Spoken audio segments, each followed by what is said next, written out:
Hello दोस्तों, मैं हूं आपका दोस्त दीपक और आज हम लोग एक्सेल में प्रिंट के बारे में सीखेंगे। यानी प्रिंट के बारे में पूरा डिटेल्स से हम लोग सीखेंगे कि उसमें print, page setup, odd even, page margin, किस तरह से डेटा को एडजस्ट करके हम लोग प्रिंट कर सकते हैं, क्या क्या उसमें हम लोग एडजस्टमेंट कर सकते हैं। प्रिंट के बारे में पूरी तरीके से हम लोग आज इस वीडियो में हम लोग जानेंगे। तो चलिए स्टार्ट कर लेते हैं हम लोग एक्सेल। तो जैसा कि हमारा एक्सेल स्टार्ट हो चुका है और सबसे पहले मैं एक चीज़ बता दूं कि यहाँ पर इस पर ध्यान देते रहिएगा। तो मैं जो भी की प्रेस करूँगा ये सारा इंडिकेट करेगा इस पर, तो इस पर भी आप लोग ध्यान देते रहिएगा कि कौन कौन सा मैं की प्रेस कर रहा हूँ। चलिए मैं इसको यहाँ रख देता हूँ और यहाँ पर देखिए मेरा एक डेटा बना हुआ है। अब इसी डेटा को हमको प्रिंट के बारे में सब कुछ सेटअप जानना है कि कैसे प्रिंट होगा, क्या क्या हम लोग इस प्रिंट के अंदर सेट कर सकते हैं। तो सबसे चलेंगे पहले फाइल में, और फाइल में जाने के बाद यहाँ पर प्रिंट ऑप्शन शो कर रहा है। अगर आप लोग यहाँ ध्यान से देखें तो यहाँ पर प्रिंट शो कर रहा है और इस पर भी क्लिक कर सकते हैं, या तो आप डायरेक्टली यहाँ से आप सीट पर हैं इस पर कंट्रोल पी कीजिएगा तो आपका प्रिंट का ऑप्शन खुल जाएगा। देखिए यहाँ पर ये ओपन हो चुका है। या तो आप डायरेक्टली फाइल में जाएं और प्रिंट पे क्लिक करें तो ये चीज़ खुल जाएगा। चलिए अब इसमें देखिए बहुत सारा ऑप्शन दिया हुआ है, ये सब चीज़, इन सब को कैसे यूज करते हैं इन सब चीज़ के बारे में हम लोग आज सीखेंगे। तो देखिए पहला काम है, यहाँ पर मेरा प्रिंट के लिए डेटा शो कर रहा है लेकिन मेरा पूरा फुल डेटा नहीं शो कर रहा है। देखिए यहाँ पर मैंने डिवीज़न तक निकाल रखा है। थोड़ा सा मैं इसको हाईलाइटेड कर देता हूँ और देखिए ये मेरा डिवीज़न तक है, एवरेज है, डिवीज़न है, ये सब चीज़ है। थोड़ा सा मैं इसको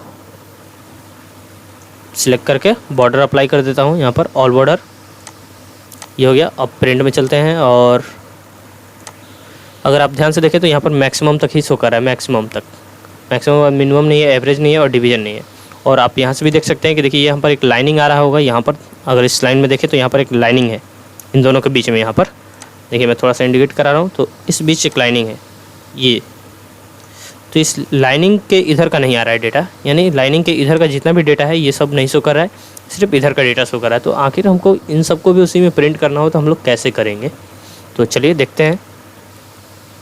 फाइल, प्रिंट, और देखिए मेरा यहाँ पर मैक्सिमम तक शो कर रहा है। मैं थोड़ा सा आपको जूम भी करके इसमें भी दिखाने की कोशिश कर रहा हूँ कि आप लोग देख सकें। देखिए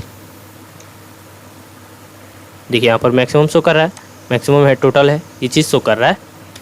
तो अब हमको पूरा डेटा लेना है तो कैसे लेंगे, तो देखिए पहला ऑप्शन है प्रिंट के लिए, यानी यहाँ से आप डायरेक्टली अप्लाई कीजिएगा तो ये आपका प्रिंट हो जाएगा। उससे पहले आपको यहाँ पर प्रिंटर सिलेक्ट करना पड़ेगा कि आपके पास कौन सा प्रिंटर है। जो भी प्रिंटर होगा उसका सॉफ्टवेयर इंस्टॉल होगा आपके सिस्टम में, तो यहाँ पर शो करेगा वो प्रिंटर, और आप उसको सिलेक्ट करके और यहाँ पर प्रिंट पे क्लिक कर दीजिएगा तो आपका प्रिंट आउट निकल जाएगा। तो ये तो सिंपल हुआ प्रिंट करने का तरीका। अब यहाँ पर आइए, यहाँ पर देखिए लिख रहा है कि प्रिंट एक्टिव शीट, इसमें क्लिक करते हैं तो देखिए यहाँ पर 3 ऑप्शन है, print active sheet, print inter workbook और प्रिंट सिलेक्शन। तो देखिए प्रिंट एक्टिव शीट का मतलब हो गया कि जो आपने करंट वर्कशीट आपका खुला है ये चीज़ सिर्फ यही प्रिंट होगा, सिर्फ यही प्रिंट होगा। लेकिन अगर इसी में ऑप्शन दूसरा है, जैसे ये तो हो गया प्रिंट एक्टिव शीट, यानी जो मेरा प्रिंट पे अभी डेटा है अभी जो सामने दिख रहा है वही प्रिंट होगा। लेकिन अगर प्रिंट इंटर वर्कशीट वर्कबुक में क्या होगा, तो वर्कबुक में ये होगा कि यहाँ पर अगर मेरा एक सीट है और दूसरा सीट है और दूसरे सीट पे भी जो मेरा डेटा होगा, इस पर भी कुछ भी हम बना लिए, और तीसरे वर्कशीट पे भी मेरा कुछ डेटा है, तो इसमें होगा कि आपका सारा प्रिंट होगा। ये जरूरी नहीं है कि देखिए अगर हम पहले नंबर पे हैं, अगर मैं सीट 1 पे हूँ, मेरा सीट 2, 3 खुला हुआ है, यहाँ पर नीचे थोड़ा सा ध्यान दीजिएगा तो यहाँ पर तो मेरा 2 और 3 खुला हुआ है, तो इन तीनों सीट पे मैंने कुछ ना कुछ वर्क किया हुआ है। तो अगर मैं फाइल में जाऊँगा और मेरा डेटा भी ये शो कर रहा है, और अगर मैं यहाँ से प्रिंट एक्टिव सीट हटाकर प्रिंट इंटर वर्कबुक कर दूँगा तो मेरा जितना भी सीट खुला हुआ है और सब पे वर्क है वो सारा प्रिंट होगा आपका। यानी जितना भी मेरा वर्कशीट खुला होगा, मतलब एक से ज़्यादा अगर वर्कशीट होता है 2, 3, 4, तो हम लोग उसको वर्कबुक बोलते हैं। जैसे कॉपी में आप लोग समझ लीजिए कि जैसे अगर एक पेज है और एक से ज़्यादा पेज होता है तो हम लोग उसको बुक बोलते हैं या कॉपी बोलने लगते हैं। अगर सिंगल पेज है तो पेज है, अगर 4-5 पेज है तो हम लोग उसको कॉपी बोलते हैं, या 10 पेज रहता है तो एक जगह रहता है तो उसको 10 पेज बोलते हैं। तो उसी तरह सिंपल है ये चीज़ भी कि अगर एक सीट है तो सीट है, अगर एक से ज़्यादा सीट है 2, 3, 4, 5, तो सबको मिलाकर हम लोग एक वर्कबुक बोलते हैं। तो यहाँ पर वही चीज़ कह रहा है कि प्रिंट इंटर वर्कबुक, यानी जिस पे आपने वर्क किया है वो सारा प्रिंट होगा यहाँ पर। यानी अगर प्रिंट एक्टिव शीट करेंगे तो जो सिंपल सामने जो खुला रहेगा वही प्रिंट होगा, और प्रिंट इंटर वर्कबुक में आपका जितना भी शीट पर वर्क किया रहेगा वो सारा प्रिंट होगा। उसके बाद प्रिंट सिलेक्शन, इसमें है कि आप जितना दूर सिलेक्ट कीजिएगा वो चीज़ प्रिंट होगा। देखिए मेरा जैसे यहाँ मैक्सिमम तक शो कर रहा है पूरा डेटा, अगर मैं यहाँ पर जाता हूँ और मैं इतना दूर प्रिंट करना है, या मुझे नेम और ये सब्जेक्ट ही प्रिंट करना है, तो मैंने इतना दूर सेलेक्ट किया, और अगर मैं अब प्रिंट में जाऊँगा तो देखिए मेरा डेटा इतना दूर ही शो करेगा। यहाँ पर मैं क्लिक कर लेता हूँ प्रिंट सिलेक्शन, तो देखिए यहाँ पर मेरा डेटा चेंज हो गया। देखिए name, Hindi, math, physics, chemistry, English और CIT यही शो कर रहा है। अगर मैं प्रिंट एक्टिव शीट पे करता हूँ तो देखिए मेरा पूरा डेटा शो कर रहा है। अगर मैं प्रिंट सिलेक्शन पे करता हूँ तो जितना दूर मैंने सेलेक्ट किया है उतना ही शो कर रहा है। तो आई होप कि ये चीज़ समझ में आया होगा आप लोग को। ये चीज़ हो गया यहाँ पर। चलिए मैं प्रिंट एक्टिव शीट कर ले रहा हूँ। इसके बाद यहाँ पर है पेज, कि कितने आपको पेज प्रिंट करना है। तो आप यहाँ पर डाल सकते हैं कि अगर आपके पास 10 पेज हैं तो आप 1 से लेकर 5 तक प्रिंट करना चाहते हैं तो आप डाल सकते हैं कि 1 से लेकर 5 तक ही प्रिंट हो। तो एक बार में 5 प्रिंट होगा। अब एक ही शीट पर होगा, लेकिन ये ध्यान रखना है आपको, इसलिए क्योंकि मैं बता दूं कि मान के चलिए ये पूरा वर्कशीट, अगर पूरा वर्कशीट पे हमारा डेटा है तो एक पेज में तो प्रिंट होगा नहीं, उसके लिए सब अलग अलग पेज होगा, बहुत सारा पेज होगा। तो बहुत सारा पेज होगा तो हमको मान के चलिए बहुत सारा पेज नहीं प्रिंट करना है, हमको 2-3 ही प्रिंट करना है या 5 तक। तो मैं यहाँ पर उसके लिए रेंज डाल सकते हैं कि 1 से लेकर 5 तक हो, या आप यहाँ बढ़ा भी सकते हैं कि मान के चलिए 1 ना हो, 2 भी ना हो, 3 से लेकर 5 तक हो, या 3 से लेकर 7 तक हो, तो ये भी कर सकते हैं। या 3 से लेकर 8 तक, या 5 से लेकर 8 तक प्रिंट हो, यानी इस बीच अगर ये नंबर डाल दिए आप लोग यहाँ पर देखिए इस चीज़ को, तो आपका वही प्रिंट होगा जो नंबर है, यानी 5 to 8, यानी 5 होगा, 6 होगा, 7 होगा और 8 होगा। 1 2 3 4 प्रिंट नहीं होगा। तो इस तरीके से हम लोग नंबर भी डाल सकते हैं। उसके बाद चलिए इसको हम लोग हटा लेते हैं, और इसके बाद इसको भी हटा लेते हैं। और यहाँ पर है कलेक्टेड। कलेक्टेड का मतलब हो गया कि देखिए अगर आपके पास कोई भी डेटा अगर 3 पेज में है तो आप डायरेक्टली 1 2 3 करके अगर मान के चलिए उसका अलग अलग कॉपी निकालना चाहते हैं तो यहाँ पर कलेक्टेड में कर सकते हैं, या यहाँ पर कलेक्टेड 1 2 3 है और 1 1 है अनकलेक्टेड। यानी अनकलेक्टेड का मतलब होगा कि हम लोग एक तरह से कलेक्ट होकर नहीं आएगा। जैसे मान के चलिए आपके पास 4 पेज का डेटा है कोई भी, या 3 पेज का डेटा है, अगर चाहते हैं कि उसको 3 कॉपी चाहिए आपके पास, तो 1 2 3 पहले आए, या एक करके 1 का कॉपी 3 आए, यानी पेज नंबर 1 का कॉपी आपके पास 3 कॉपी आए, या जो 3 पेज है वो एक करके एक बार में 1 2 3 आ जाए प्रिंट, फिर से उसको हम लोग 1 2 1 1 1 3 ऐसे कर सकते हैं। यानी अगर सही से समझा जाए तो इस तरह से है कि एक पेज का आप 3 कॉपी चाहते हैं एक बार में, या 1 2 3 करके पहले 1 2 3 आ जाए, फिर से 1 2 3 आए, या फिर से 1 2 3 आए, ऐसे करके। या तो पहले एक कॉपी जो है पेज नंबर 1 है वो 3 बार आ जाए, फिर दूसरा जो कॉपी है वो 3 बार आ जाए, और फिर तीसरा जो कॉपी है वो फिर 3 आ जाए। इस तरीके से होगा।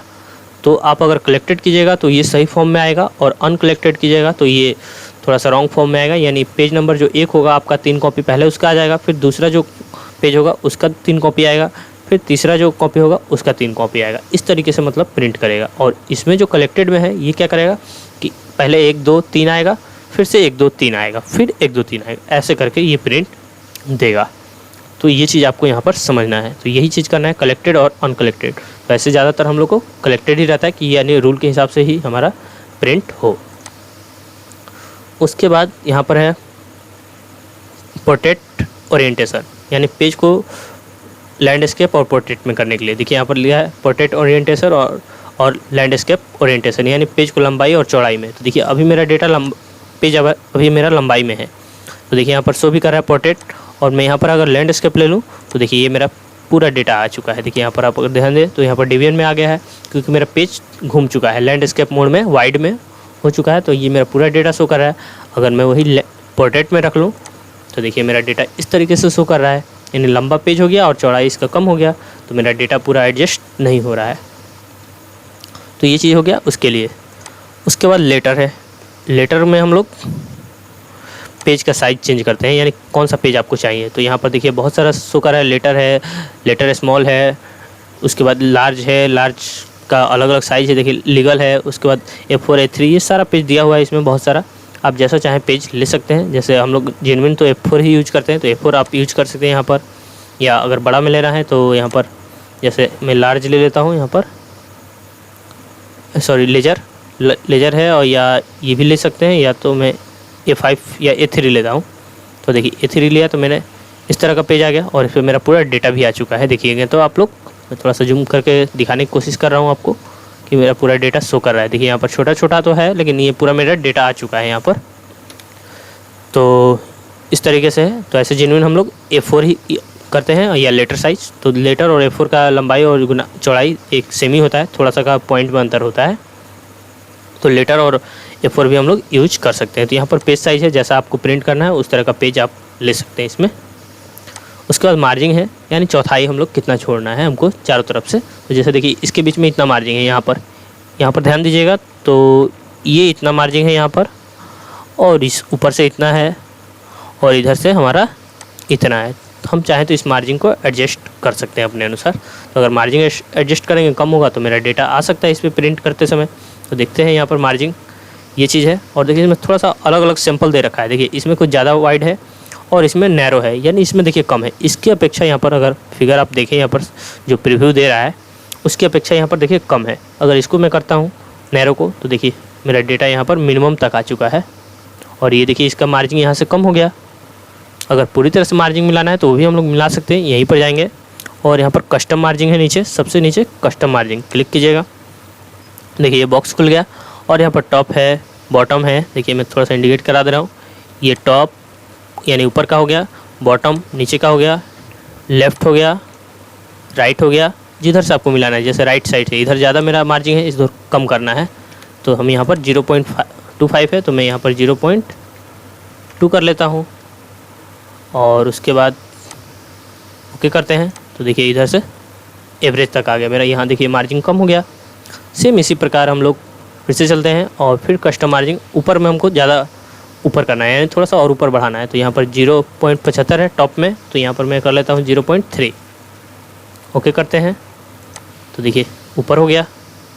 इसी तरह आप नीचे भी कर सकते हैं, इसको बीच में भी ला सकते हैं यहाँ से, यानी कस्टम मार्जिंग से जाके आप अलग अलग मार्जिंग सेट कर सकते हैं। चलिए समझ में आया होगा। उसके बाद यहाँ पर नो स्केलिंग है, यानी कि यहाँ पर देखिए नो स्केलिंग। ऐसे तो हम लोग जो भी प्रिंट करेंगे नो स्केल में ही करेंगे, ये आपको ध्यान रखना है कि नो स्केल में ही करना है। यहाँ पर fit seat on page on one page, यानी आपका जितना भी डेटा है आप उसको वन पेज में फिट करना चाहते हैं, तो यहाँ पर अगर आप कर दीजिएगा तो वो आपका वन पेज में पूरा सीट ही फिट हो जाएगा। लेकिन हाँ, डेटा आपका बहुत छोटा हो जाएगा, बहुत ज़्यादा छोटा हो जाएगा, ये शो नहीं कर पाएगा। देखिए इस तरीके से हो गया आपका डेटा जो है वन सीट पे ही आ गया और छोटा भी हो गया। तो इसमें थोड़ा सा प्रॉब्लम हो सकता है। उसी तरह यहाँ पर फिट टू ऑल कॉलम को फिट करना है, तो वन पेज में जितना भी आप कॉलम पे डेटा बनाए हैं वो सारा वन कॉलम में फिट हो जाएगा। तो ये तो फिट तो हो जाएगा आपका, लेकिन अगर डेटा आपका लंबा रहा तो आपका जो टेक्स्ट है बहुत ही छोटा होगा, बहुत। क्योंकि ये जो कहने का इसका मतलब है कि fit seat on one page, यानी वन पेज पे ही सीट को फिट करना है। यानी कि अगर मान के चलिए मेरे पास तो डेटा अभी सिंपल है तो ये तो निकल जाएगा, लेकिन अगर आपका डेटा बड़ा हुआ इधर यहाँ तक, तब एक पेज पे आप कैसे निकालिएगा। इधर अगर बढ़ रहा है तो निकलने के लिए तो वहाँ से निकल जाएगा, लेकिन आपका डेटा बहुत ही ज़्यादा छोटा हो जाएगा। ये चीज़ है आपके लिए। तो ऐसे आप लोग से मैं उम्मीद करूँगा कि आप लोग इसको ही यूज करें, ज़्यादा नहीं, नो स्केलिंग, क्योंकि इससे आपका फ़ायदा रहेगा कि आपका डेटा जो है सही से और सुरक्षित निकलेगा और सही से दिखाई भी देगा। बाकी अगर आप इन सब ऑप्शन को यूज करते हैं तो आपका डेटा जो है, डेटा फॉन्ट का साइज़ बहुत छोटा हो जाएगा और उस तरीके से प्रिंट देगा। तो आई होप कि ये सब चीज़ समझ में आया होगा आप लोग को प्रिंट के बारे में। अगर कहीं क्यूरी है तो आप मुझे कमेंट करके कमेंट बॉक्स में पूछ सकते हैं। Thank you.